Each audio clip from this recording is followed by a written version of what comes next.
When the skies have dimmed and the stars have taken center stage, and we pause from this world to drift into the world of dreams, there may come a dream which threatens to take away such things that are held close to our hearts.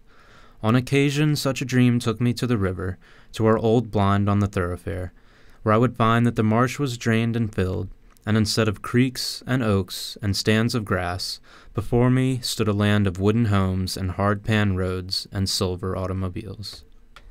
Fortunately, this dream has yet to come true, and I was able to enjoy yet another fantastic opening day shoot this season. The opening of the duck season, much anticipated by the brethren of waterfowlers, arrived before the sun in the early hours of an October morning. After breaking ice, we set out Al's decoys in 2 groups on either side of the ice hole, and we hastily made our way into the blind to prepare for legal shooting time. Out in the marsh, the ducks awoke and flew above the swamp opposite our blind. There was a good bit of shooting on the river to our west, which made us hopeful that we would soon see some action. A bright sun soon rose in the east and blew up a light breeze, which gave life to our spread. All of a sudden, a group of big ducks appeared 100 yards to our left. I gave them some contented clucks and a light feeding chuckle, which turned them towards our rig.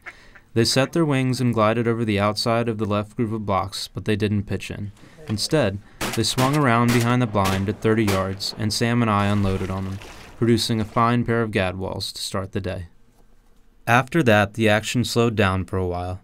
Besides the running tide and our decoys swimming against it, there was a pervasive stillness on the river.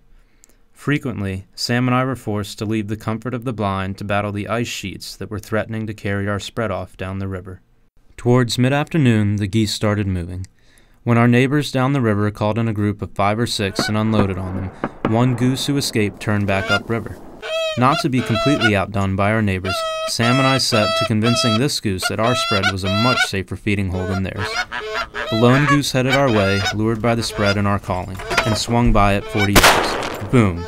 Sam folded him in one shot. He fell feet up at the edge of the decoys. The sunset came too quickly today, as it often does for avid waterfowlers, bringing an end to our hunt. As we headed for the landing, we were treated to a spectacular orange sunset from the boardwalk. A sight like that stirs something inside a waterfowl hunter like me, and I heard myself thinking, there is no place I'd rather be right now than right here at the boardwalk's end with my father, and now my son, to bear witness to those thin lines of magnificent birds disappearing into the distant sky.